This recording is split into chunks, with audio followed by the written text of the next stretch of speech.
pembelajaran, marilah sebaiknya kita membaca doa terlebih dahulu. Doa dulu. Ayo ketua kelas, pimpin doanya. Sebelum kita belajar, marilah kita berdoa. Doa dimulai.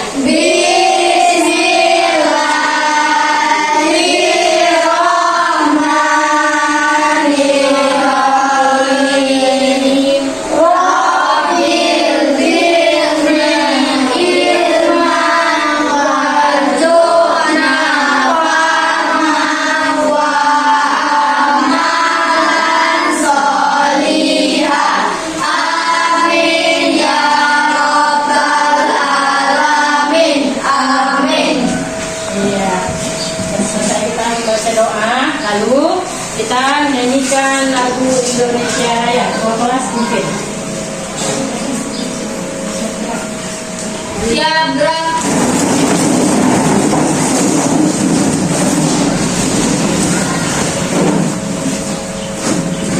Hiduplah Indonesia yang satu wilayah. Indonesia tanah airku, tanah tumpah darahku. Di sanalah aku berdiri, jadi pandu ibuku. Indonesia kebangsaanku, bangsa dan tanah airku. Marilah kita berseru, Indonesia bersatu. Hiduplah tanahku, hiduplah negeriku, bangsaku, rakyatku semuanya. Bangunlah jiwanya, bangunlah badannya, untuk Indonesia Raya. Indonesia Raya, merdeka, merdeka, tanahku, negeriku yang tercinta. Indonesia Raya, merdeka, merdeka, hiduplah Indonesia Raya. Indonesia Raya, merdeka, merdeka, tanahku, negeriku yang tercinta. Indonesia Raya, merdeka, merdeka, hiduplah Indonesia Raya. Jadi anak-anak ibu, minggu lalu kita sudah menuntaskan materi kita.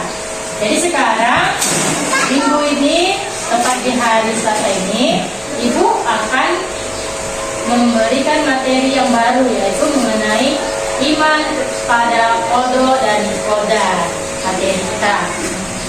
Jadi kalian tahu tidak apakah itu iman pada qada dan qadar? Siapa yang tahu? Ayo. Jadi, ada yang tahu nih ya. Jadi, untuk mengetahui apa itu iman kepada qada dan qadar, ayo perhatikan penjelasan ibu berikut ini. Ayo baca yang kuat. Hadibah. A. Memahami makna iman kepada qada dan qadar. Qada dan qadar dalam ajaran Islam termasuk dalam rukun iman yang keenam. Qada dan qadar sering disebut juga dengan istilah takdir, yaitu meyakini dan mempercayai dengan sepenuh hati adanya ketentuan yang ditetapkan Allah Subhanahu wa taala. Iya, dari yang dibacakan kawannya. Qada dan qadar. Dapatkah kalian pahami apa itu qada dan qadar? Kodo dan koda juga dengan takdir. Iya, benar. Kodo dan koda disebut juga dengan takdir. Apakah perbedaan kodo dan kodar? Nah, di sini dia dapatnya. Dari pengertiannya kita akan tahu di mana letak perbedaan antara beriman kepada kodo dan kodar. Nah, Kila, baca yang kuat. Pengertian kodo dan kodar. Pengertian qada dan qadar. Qada adalah ketentuan atau ketetapan Allah Subhanahu wa taala terhadap makhluknya yang tidak dapat diubah. Qadar adalah ketentuan atau ketetapan Allah Subhanahu wa taala terhadap makhluknya yang dapat diubah. Iya. Iya, anak-anak ibu, ini adalah dalil tentang iman kepada kodo dan kodar. Jadi, pada anak ibu, Rainsya, baca yang kuat. Bagaimana bunyinya tentang dalil kodo dan kodar? Ayo. Surah Al-Qamar ayat 49. Inna kulla syai'in khalaqnahu biqadar. Artinya, sungguh kami menciptakan segala sesuatu menurut ukuran. Iya, bagus. Lanjut, Keisha. Surah Al-Ahzab ayat 38. Wa kana amrullahi qadara maqdura. Artinya, dan adalah ketetapan Allah itu sesuatu ketetapan yang pasti berlaku. Jadi setelah kita pahami maknanya, maka ada hubungan antara kodo dan kodar. Jadi kodo dan kodar telah ditentukan dan berjalan sesuai dengan aturan yang telah digariskan dan di bawah kaidahnya pula. Dengan perkataan lain, segala yang terjadi di jagat raya ini, di alam semesta ini, seperti peredaran matahari, lalu bintang, bulan, dan rotasi bumi, dan sebagainya bukanlah suatu kebetulan, melainkan sudah ditentukan oleh Allah Subhanahu wa Ta'ala. Ini adalah perilaku beriman kepada kodo dan kodar. Jadi yang pertama, melatih diri untuk pandai mensyukuri nikmat Allah Subhanahu wa Ta'ala. Jika kita mendapat rezeki, kita mengucapkan alhamdulillah. Lalu mendidik diri untuk ikhlas menerima kenyataan hidup dengan hati sabar dan tabah. Lalu cukup tenang dalam hidup ini dan tidak mudah terpengaruh oleh godaan. Jadi misalnya kawannya jahat, bandel, jangan diikutin ya.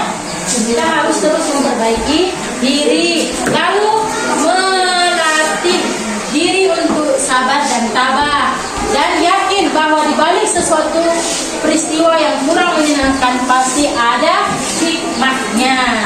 Paham anak-anak ibu? Paham. Iya, anak-anak ibu, agar kita tetap semangat belajarnya, ayo kita SBB semuanya berdiri. Biar semangat belajar. Nah, berada mengantuk ya, kucing matanya. Ayo, kita SBB-nya adalah tepu anak soleh. Aku anak soleh, rajin sholat, rajin ngaji, orang tua dihormati, cinta Islam sampai mati.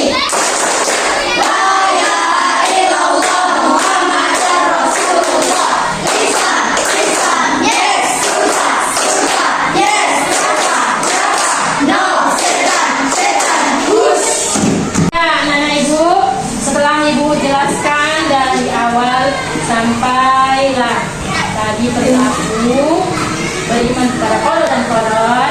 Jadi mungkin sudah kalian pahami bagaimana itu kodo dan bagaimana itu kodar. Jadi sekarang ibu buat kalian tugas kelompok. Jadi ibu buat 3 kelompok. Yang kelompok pertama satu, ini kelompok pertama ya, satu. Yang kedua ini kelompok kedua, dan yang barisan ketiga ini kelompok ketiga ya, anak-anak itu ya. Ya. Lalu tugasnya apa bu? Ini tugasnya. Yang pertama kelompok satu, sebutkan 3 contoh perilaku kodo kepada kodo. Lalu yang kedua berikan 3 contoh perilaku contoh dari qadar. Lalu yang ketiga, sebutkan hikmah beriman kepada qada dan qadar. Ibu kasih waktu kalian 15 menit untuk menjawab kerja kelompok ini. Lalu nanti kalian presentasikan, 2 orang aja setiap kelompok maju menjelaskan jawaban kalian. Bisa anak-anak ibu? Bisa. Iya. Kerjakan dimulai dari sekarang. Iya, sekarang masuklah kita ke sesi pengumpulan tugas kelompoknya, di mana satu kelompok mewakili. Dari satu kelompok itu 2 orang saja yang mewakili anak itu. Tolong disampaikan kepada kawan-kawan satu kelasnya apa hasil diskusinya. Jadi sekarang kita mulai dari kelompok 1. Ayo, dari kelompok 1 perwakilannya silakan masuk. Maju cepat.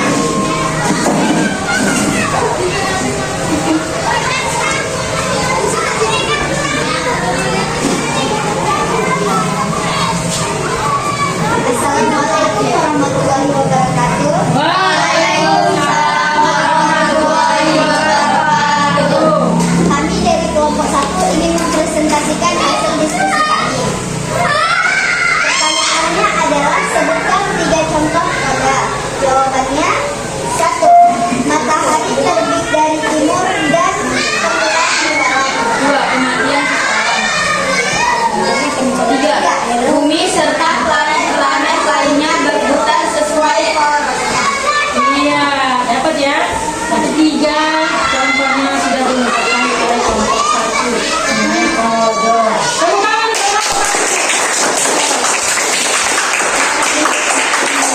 Terima kasih kelompok 1. Lanjut, dimintakan untuk kelompok 2 maju perwakilannya untuk mempresentasikan hasil diskusinya. Ayo kelompok 2.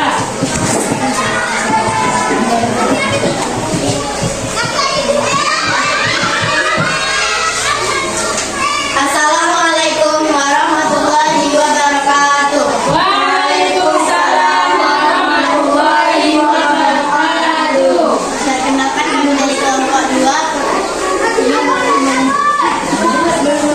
mempresentasikan hasil diskusi kami. Menjadi anak yang mampu dan tugasnya sebutkan 3 contoh pada. 1. Menjadi anak yang pandai membaca Al-Quran dan menjadi murid atau ibu, baik di sekolah atau sampai ke tingkat provinsi harus usaha yang besar. 2. Menjadi anak yang bersemangat dalam pergaulan karena nyaman dan suka menyapa kepada siapa saja. 1. Menjadi pintar dan menjadi suara kelas karena belajar dan berdoa.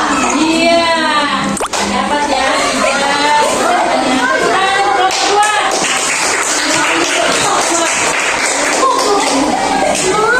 Lanjut kita kelompok 3. Ayo maju ke depan perwakilan kelompok 3.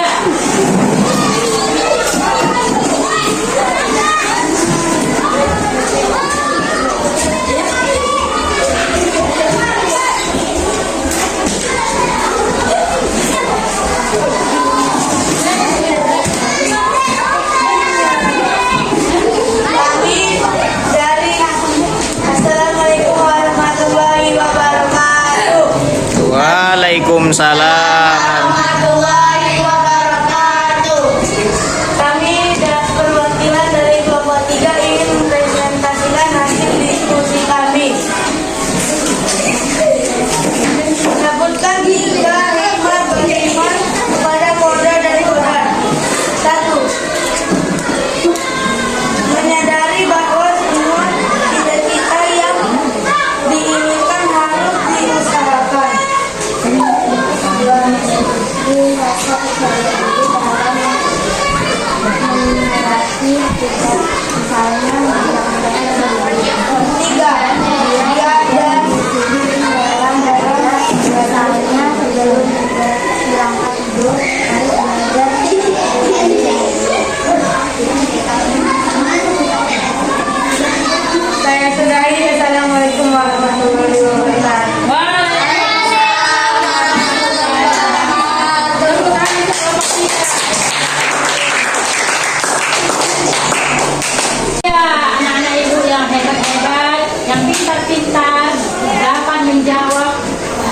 pertanyaan yang Ibu buat di kelompoknya.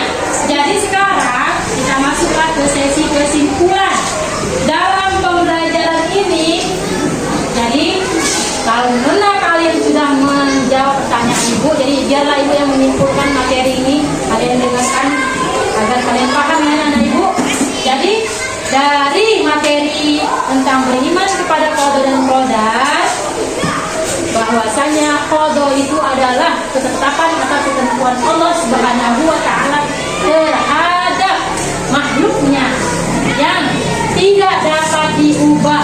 Contohnya, lahir sebagai laki-laki dan perempuan. Kita sebagai perempuan dapat mengubah jenis kelamin kita menjadi laki-laki. Kalau sudah ditakdirkan oleh Allah kita menjadi laki-laki, maka kita harus menjadi laki-laki.